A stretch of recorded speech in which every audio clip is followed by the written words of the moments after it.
আসসালামু আলাইকুম গাইস, আশা করি যে যেখান থেকে আমার ভিডিও দেখতেছেন সকলে ভালো আছেন। আলহামদুলিল্লাহ আমিও খুব ভালো আছি।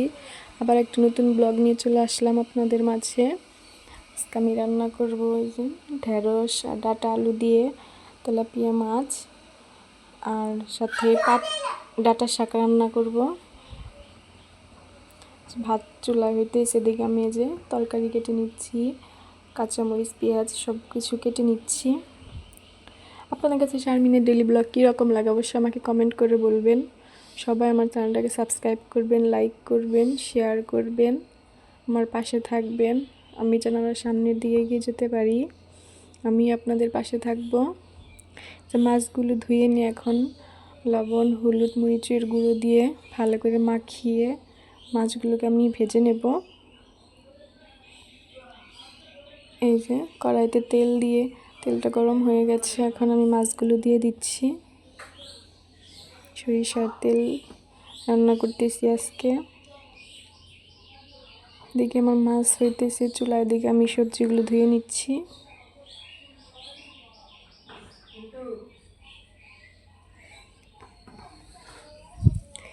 মাছ আমার যে এক পিঠ ভাজা হয়ে গেছে, আরেক পিঠ আমি উল্টিয়ে নিচ্ছি করে। মাছগুলো আমি যে ভেজে নিয়েছি, মাছগুলো ভাজা হয়ে গেছে, এখন আমি নামিয়ে নেব।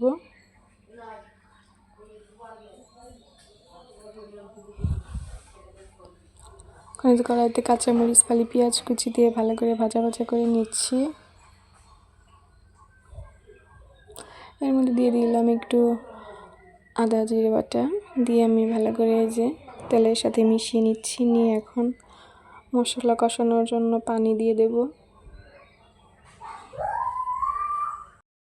দিয়ে যে ভালো করে এখন আমি মশলাগুলো দিয়ে দেব, দিয়ে ভালো করে আমি মশলাটাকে কষিয়ে নেব। দিয়ে দেবো হলুদের গুঁড়ো, মরিচের গুঁড়ো, দিয়ে দেবো ধনিয়া গুঁড়ো, দিয়ে দেবো স্বাদ মতো লবণ। সব মশলা দিয়ে ভালো করে কষিয়ে নেব।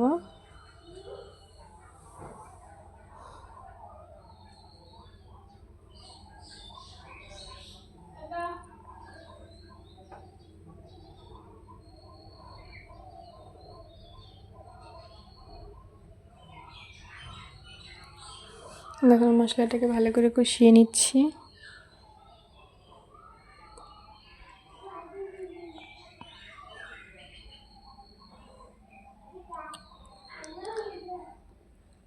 মশলাটাকে কষানো হয়ে গেছে, এখন আমি ধুয়ে রেখেছি সবজিগুলো সেগুলো দিয়ে দেব। ডাঁটা ঢেঁড়স আলু দিয়ে ভালো করে মশলার সাথে মিশিয়ে নেব, নিয়ে ঢাকনা দিয়ে ঢেকে দেব। আবার ঢাকনা গুছিয়ে নাড়াচাড়া করে নিচ্ছি।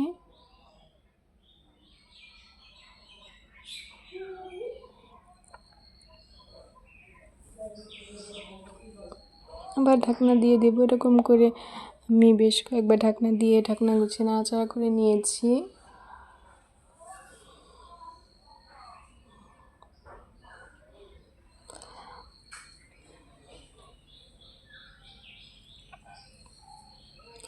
আমার কষানো হয়ে গেছে, এখন আমি ঝোলের জন্য পানি দিয়ে দেব।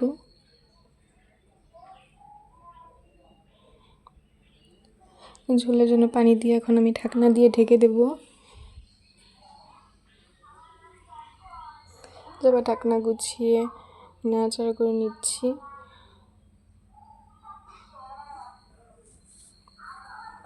এখন এই যে মাছগুলো দিয়ে দিলাম।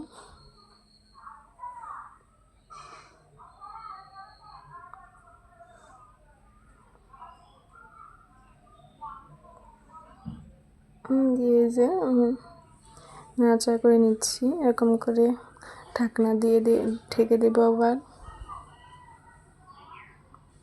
ঢাকনা গুছিয়ে এই যে নাড়াচাড়া করে নিচ্ছি।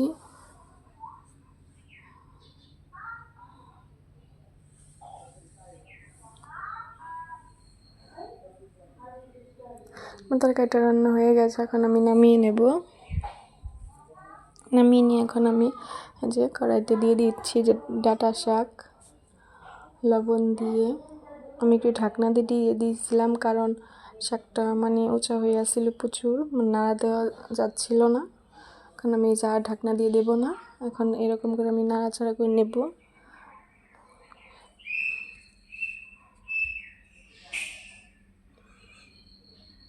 ডাটা থেকে যে পানি বের হয়েছে সেগুলো আমি পানি শুকিয়ে নেব। এই পানিগুলো আমি শুকিয়ে নিচ্ছি।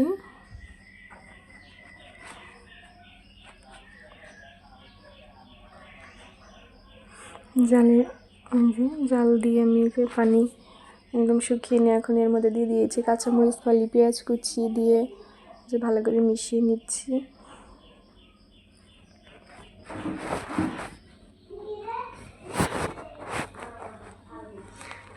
এখন আমি এই যে নামিয়ে নিয়ে আমি বাগার দিয়ে নেব।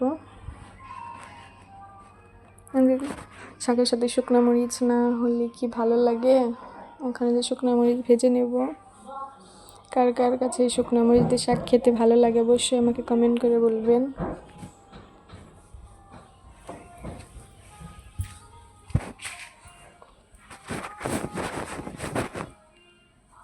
এই যে রসুনটা দিয়ে আমি ভাজা করে নিয়েছি। এখন শাক দিয়ে আমি নাড়াচাড়া করে নেব, ভালো করে মিশিয়ে নেব।